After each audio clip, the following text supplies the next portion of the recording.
যে এটা একটা ভাগ বাটোয়ারার সংসদ এরকম ইঙ্গিত করেছেন বারবার। আপনার কাছে কেউ এরকম মনে হয় যে বিএনপি ও জামায়াতের দ্বন্দ্ব আসলে আর্টিফিশিয়াল, মানে তারা একটা স্টেজড, মানে WWF এর মতো যেরকম একটা স্টেজড খেলা হয় সেরকম একটা খেলা খেলছেন দর্শকদের বিনোদন দেওয়ার জন্য বা ব্যস্ত রাখার জন্য? আমি এখন আপনাকে যে উত্তরটা দেব, তারপরে আমার উপরে তীব্র সাইবার অ্যাটাক হবে। দুটো দল থেকেই তীব্র সাইবার অ্যাটাক আসবে আমার উপরে, কিন্তু তারপরেও সত্য কঠিন, কঠিনেরই তো ভালোবাসিলাম, তাই না? একেবারে স্টেজ আমরা আর মামুরা গঠনমূলক সমালোচনা, এই শব্দবন্ধটি শেখ হাসিনার মুখে আমরা ক্রমাগত শুনতাম যখন জাতীয় পার্টি বিরোধী দলে ছিল। গঠনমূলক সমালোচনা করবেন আপনারা, আজকালও সংসদে প্রায় শুনি গঠনমূলক সমালোচনা। হোয়াট ইজ গঠনমূলক? হু উইল ডিসাইড উইচ সমালোচনা ইজ গঠনমূলক এন্ড উইচ সমালোচনা ইজ ভাঙ্গামূলক, নট গঠনমূলক? Who is going to decide that? And আমি জানি না, আমি আসলে রাজনৈতিক কর্মী, বুদ্ধিও কম, বুঝি না গঠনমূলক কাহাকে বলে এবং কে উহা নির্ণয় করিবে।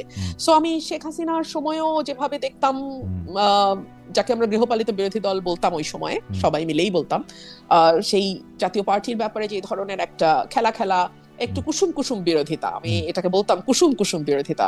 সো এখনো আমি তার থেকে খুব ব্যতিক্রম কিছু দেখি না, এবং আমি বিশ্বাস করি সংসদ যারা ফলো করেন, পার দলীয় কর্মীর বাইরে সাধারণ মানুষ তারাও বুঝবেন যে এই সংসদটা একেবারেই আমরা আর মামুরা। এনসিপিকেও কি আপনার একই জায়গায় রাখবেন নাকি? এনসিপির যিনি প্রধান নেতা আছেন নাহিদ ইসলামের বক্তব্য আমরা শুনলাম যে আজকেই যে বেশ গোছানো বক্তব্য দিয়েছেন, বেশ কিছু প্রসঙ্গ এনেছেন। আজকে সংসদ নেতা তারেক রহমানও বক্তব্য রাখলেন। অনেকেই বলছেন যে এরকম সংশোধিত দেখতে চেয়েছিলাম।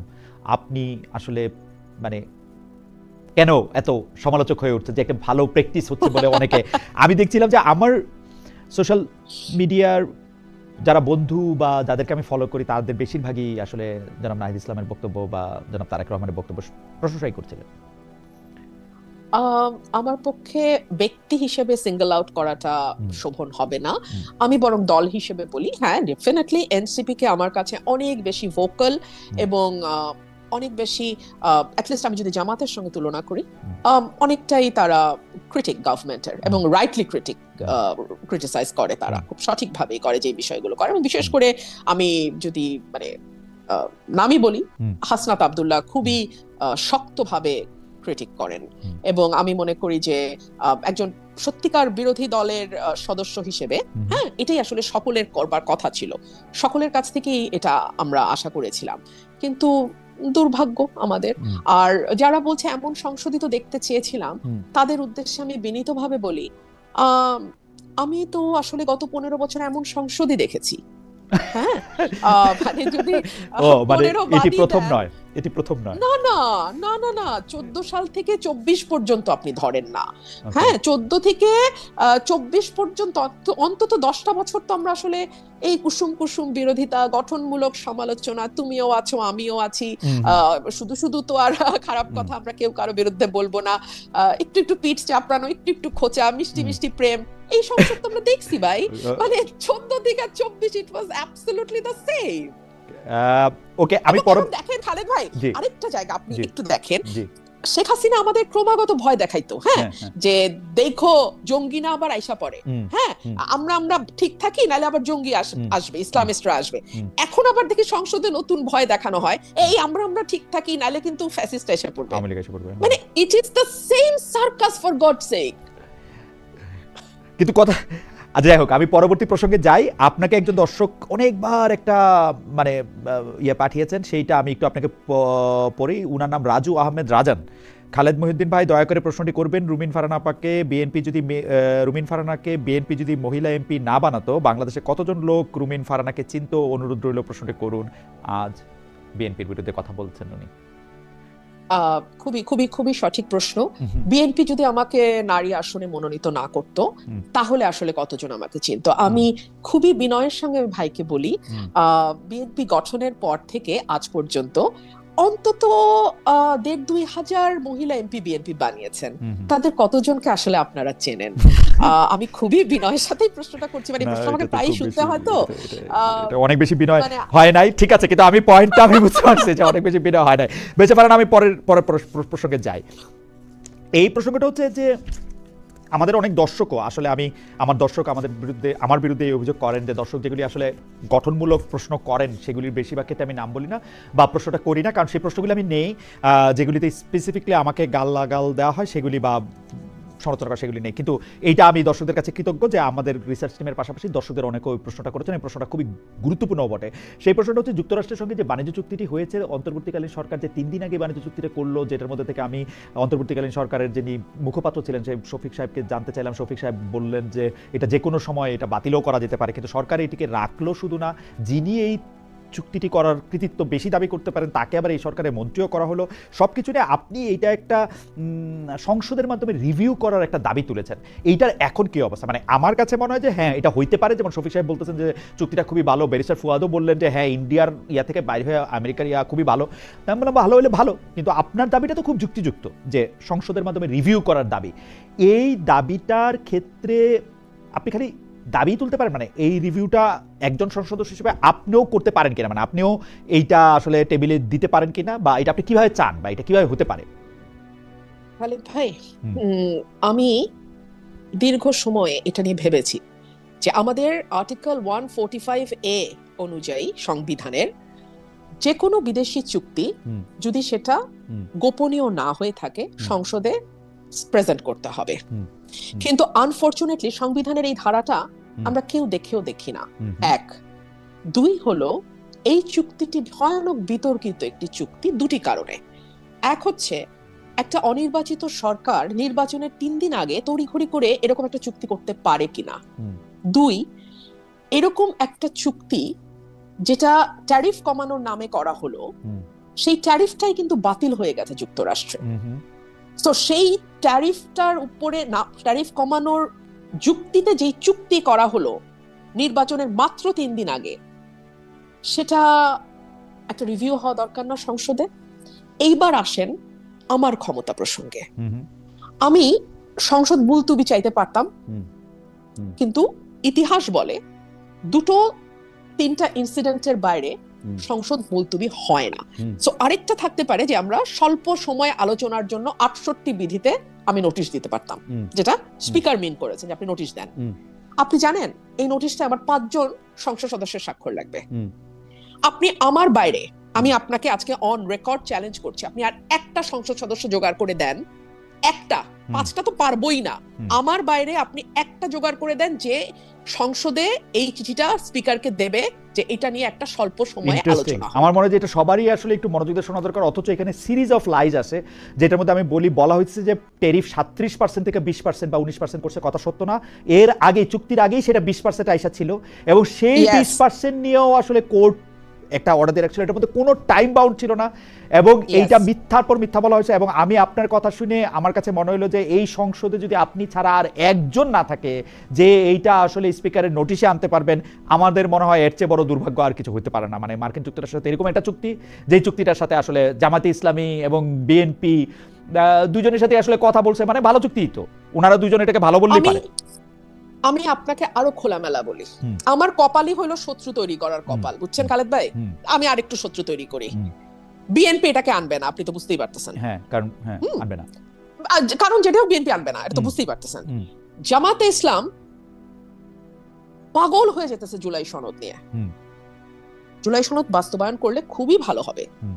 আমি জুলাই সনদের বিপক্ষে না, আমার বাড়ি ভাঙা হয়েছে, আমার উপরে আমি ওই শহীদ মিনার বহুত কিছু, আমি এগুলো ক্রেডিট ক্লেম করার ওই মানে শ্যালো পলিটিক্স বাদ দেই। হ্যাঁ, আমার প্রশ্ন হলো এই যে ভয়াবহ একটা চুক্তি, যেই চুক্তিটা আপনার সার্বভৌমত্বের উপর প্রশ্ন তুলতে পারে, আপনি তেল আনবেন কোথা থেকে সেটার জন্য তার পারমিশন লাগবে, এবং লাগছে, রাশিয়া থেকে পারে নাই তেল আনতে। আচ্ছা, আপনি মানে যুদ্ধ সরঞ্জাম, অস্ত্র, এগুলোর যুদ্ধ সরঞ্জাম কোথা থেকে কিনবেন, কম দামে কোথায় পাচ্ছেন, বা আপনি একটা কম্পিটিটিভ ভ্যালুতে যাবেন, এই সুযোগ আপনার নাই এই চুক্তি অনুযায়ী। আরো বহু সমস্যা আছে, আমরা কয়েক হাজার কোটি টাকার রাজস্ব বঞ্চিত হব, আর সেখানে আমেরিকা যেই ইয়েতে এবং অল্প কয়েকটা এবং আমাদের এবং এটা নিয়ে যখন আমরা প্রশ্ন তুলবো তখন বলা হবে যে ইন্ডিয়ান ন্যারেটিভ থেকে এই প্রশ্ন করা হচ্ছে যে ভাই তাহলে সংসদে আলোচনা কর তাহলে তো বুঝে যাবে কইছেন না যে চলেন 350 টাকার আলু খাই এখন বৈশা এখন আমরা আমেরিকান আলু খাবো ফাইন।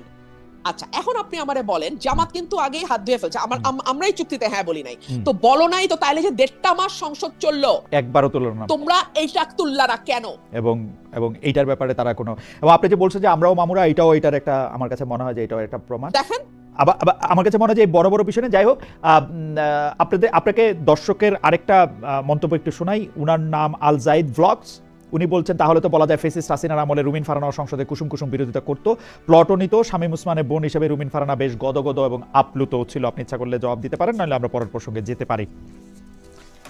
এটা না আসলে অ্যাডোমেনাম ফ্যালাসি, মানে উনি আমার বক্তব্য ওনার খুবই গায়ে লেগেছে, কিন্তু সেটার কোনো জুৎসই জবাব উনি পাচ্ছেন না। এক হচ্ছে আমি প্লট নেই নাই, আমি একদিনের মাথায় প্লটের আবেদন প্রত্যাহার করেছি। আমি কুসুম বিরোধিতা করেছি না আগুন আগুন বিরোধিতা করেছি এটা সারা বাংলাদেশ জানে। হ্যাঁ, আর কুসুম কুসুম বিরোধিতাটা এখন আমি দেখি যারা আমাকে গালি দিতে চায় তারা ব্যবহার করছে। এই কথাটাই মানে জনকই আমি এই কথাটা প্রথম পার্লামেন্টে বলেছিলাম। আর জননী আর 3 নাম্বার আরেকটা কি বললেন, শামীম ওসমানের বোন। হ্যাঁ নিশ্চয়ই, বিকজ আওয়ামী লীগের ফাউন্ডার মেম্বারসদের মধ্যে শামীম ওসমানের বাবা যেমন ছিল আমার বাবাও ছিল, সো সেই অর্থে শামীম ওসমান আমার বাবার বন্ধুর ছেলে। কারণ আমরা একটা পলিটিক্যাল মানে একটা লিগ্যাসি বহন করছি, so that's fine. I mean এটা হতেই পারে। VGR 937, আমি পরবর্তী প্রসঙ্গে যাওয়ার আগে এটা একটু বলি। ডক্টর ইউনূসের বিরুদ্ধে ষড়যন্ত্র বাদ দেন খালেদ ভাই, উনি আপনাদের জন্য ডক্টর ইউনূস ব্যর্থ হয়েছিল। ডক্টর ইউনূসের বিরুদ্ধে ষড়যন্ত্র বাদ দেন, আপনাদের জন্য ডক্টর ইউনূস ব্যর্থ হয়েছিল। Okay fine. না ডক্টর ইউনূস তো ব্যর্থ হয় নাই খালেদ ভাই, উনি 666 কোটি টাকার কর মওকুফ করছে। আমি ষড়যন্ত্র করে আমি ষড়যন্ত্র আমাকে বাদ দিতে বলছি।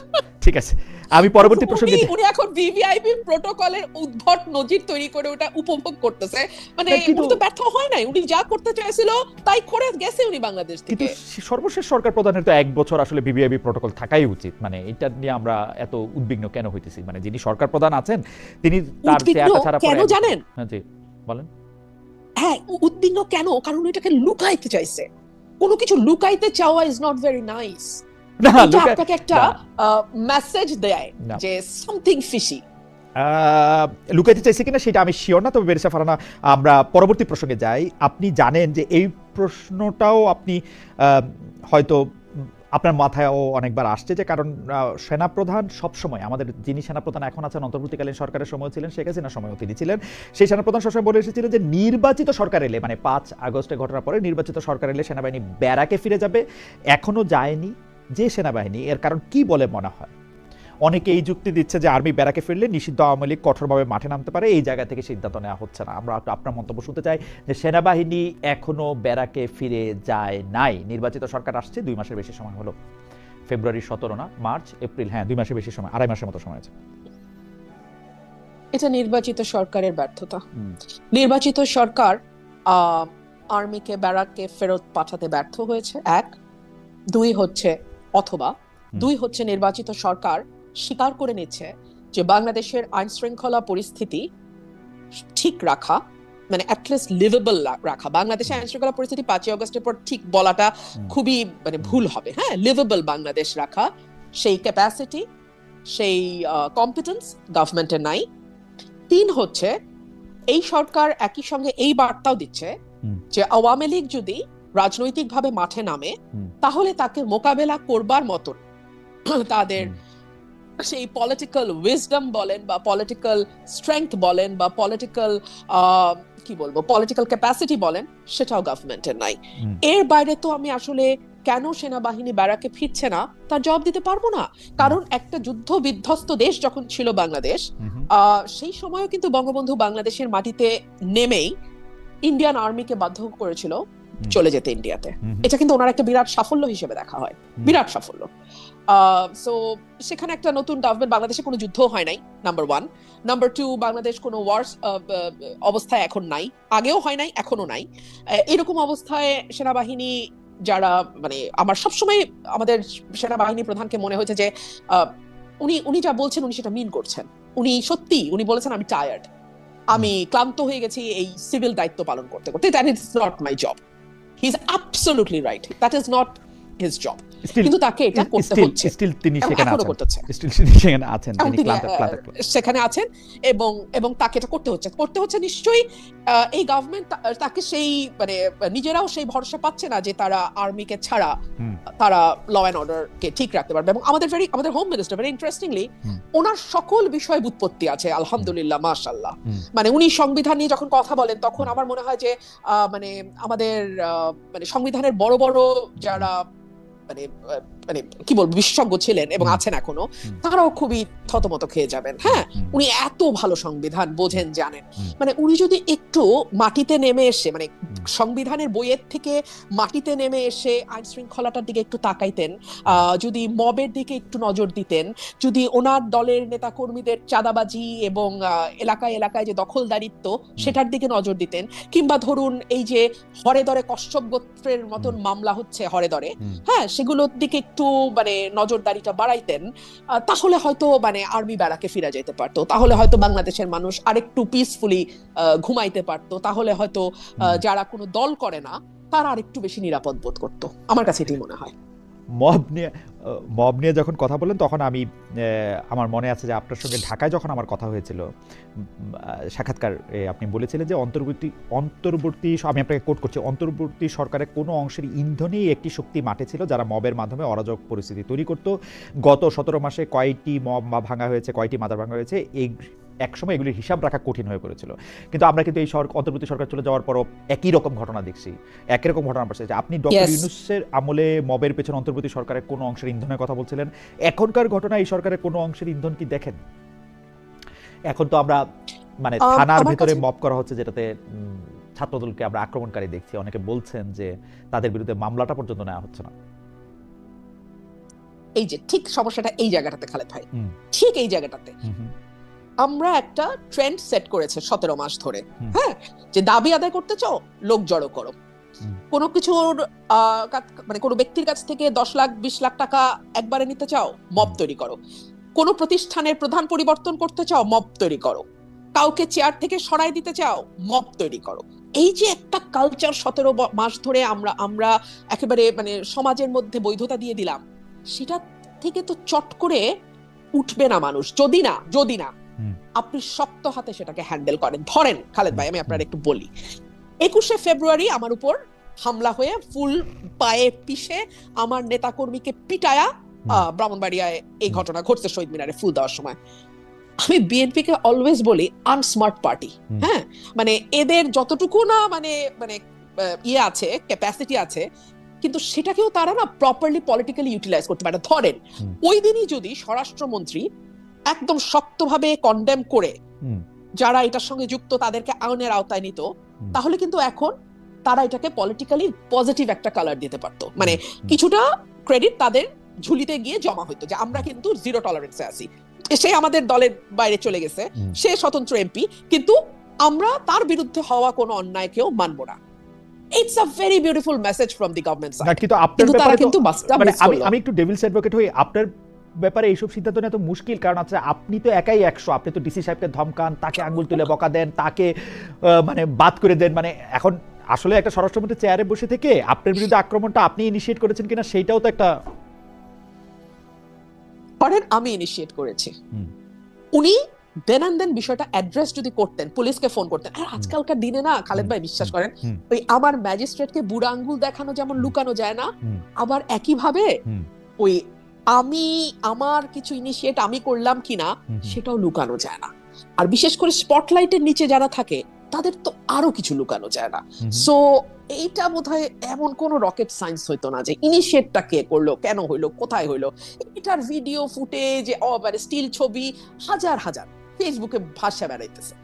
সো আমি জাস্ট বলতেছি কি, এখন আমি ডেভিলস অ্যাডভোকেট হই, মানে বেচারা বিএনপি এটাকে পলিটিক্যালি এনক্যাশ করতে পারতো, কিন্তু বেচারা বিএনপি ওইটুকু মানে হয়তো মনে করছে দরকার নাই, 222টা সিট আছে, তারপর হচ্ছে যে যারা আছে তারা মামুরা আছে, তারা আপনি একজন, মানে ইউ আর অ্যাবসলিউটলি রাইট। এই জন্য আমি আমার সংসদের প্রথম দিন বলছিলাম আমরা ফিজিক্সে brute majority is a very bad signal for the ruling party. আমরা